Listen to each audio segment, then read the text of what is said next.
To many, the CLA Game Fair is the most important event in the shooting calendar, and for only the second time in their 52-year history, they've had to make the difficult decision to cancel due to adverse weather conditions.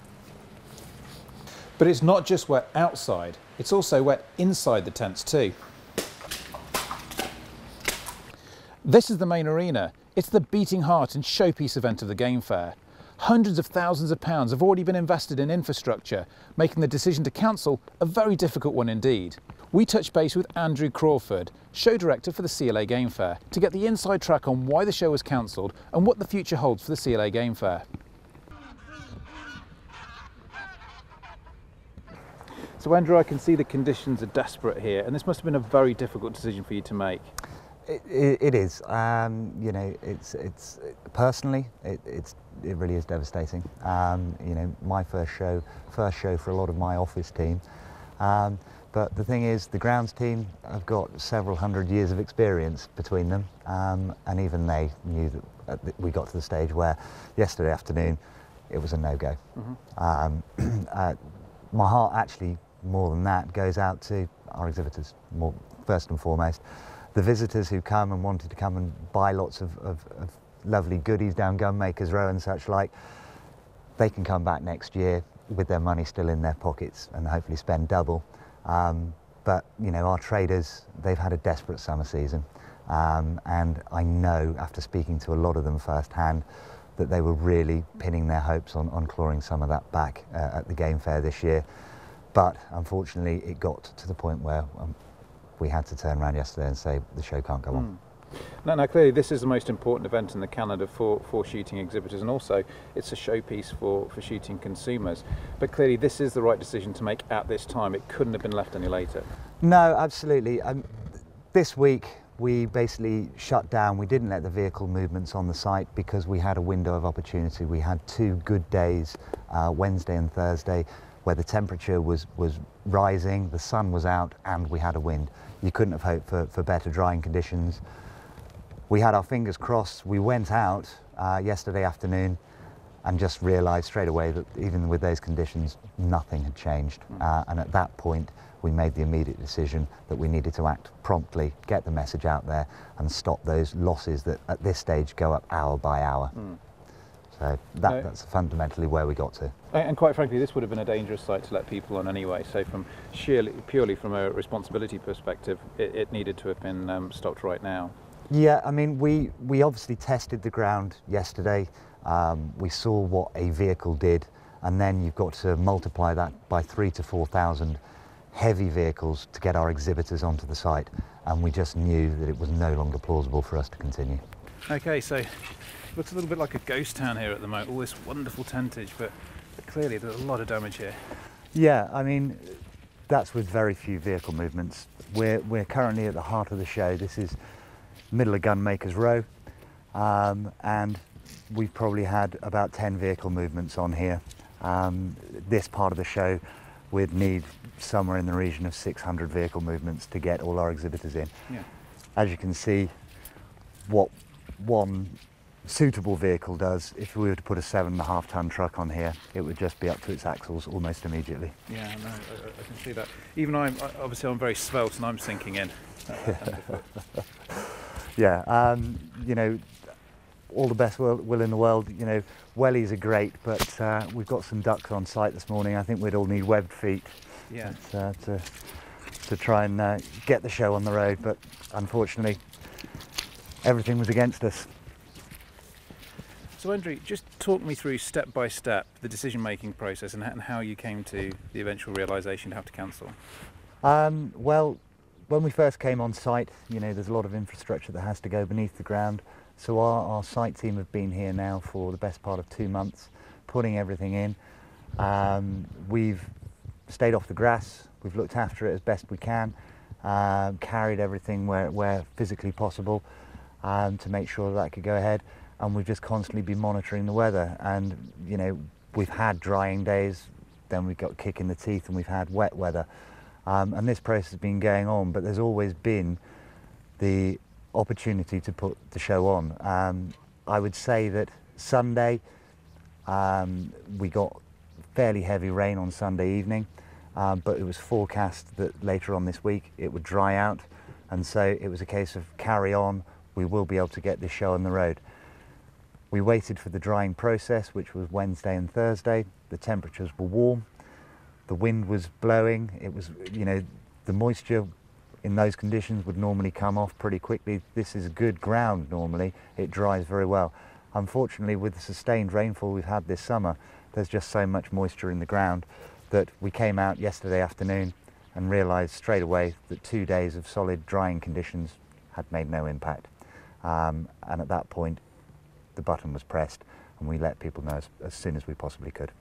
And what sort of communications or consultation took place with statutory bodies such as the Health and Safety Executive, Highways and so on and so forth? Because this isn't just your decision to make, it has a wider implication to the surroundings. It does. Interestingly enough, on Tuesday we had our tabletop exercise, which we would always have before a show, which has the emergency services, the Highways Authority, everyone there. That was up at the castle on Tuesday morning. This came up as a scenario and we asked the questions, what if we had wet weather? Straight away, people like the fire service said, our vehicles can't go onto that ground if it's in this kind of condition. We have to listen to that. We can't take risks with other people's lives. And it had got to that stage. In terms of health and safety, yes, there are massive implications, but despite the health and safety risks, this was done purely on a logistical reason. We couldn't physically get vehicles in or out, let alone had we have managed somehow the health and safety risks that were then encompassed and been, you know, we would have been opening ourselves for all manner of incident. But there is one huge positive here. At least the Duke and Duchess of Rutland won't have their garden all churned up and nasty. But it's not all doom and gloom. One plucky trader managed to brave the conditions and set up his stand. But he's not expecting brisk trade over the weekend. Now I know he's getting a little bit famous, but I never thought they'd make a bronze statue of Wildie before me. Taking a walk around what would ordinarily be the pristine grounds surrounding Belvoir Castle, it's painfully clear that nothing could have been done to avoid this disaster. The ground is absolutely sodden with rain, and as we meander through the deserted aisles, it continues to pour down on us. Less than half of the site is constructed, and the mess is already horrendous. Any more vehicles and this place would very quickly become a quagmire. So next year, obviously we're going to be moving forward into Ragley, which is a phenomenal venue.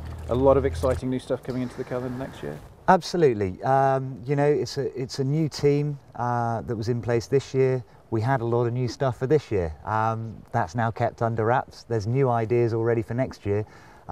So because people haven't had the soft, gradual change of seeing some of it this year and some of it next year, hopefully it'll be a big wow factor when they all come to Ragley next year. I'm very excited. One of the things I know you're going to get some questions from exhibitors and from visitors alike is the insurance and whether or not they can recoup their costs, but all of those measures are in place for exhibitors to receive their stand fees back. Absolutely. It's 100% refund to our exhibitors, 100% refund on advanced ticket purchases, and 100% refund for the people who have booked into the campsite. That's our duty of care to our customers. Our customers do come first because we want them back next year.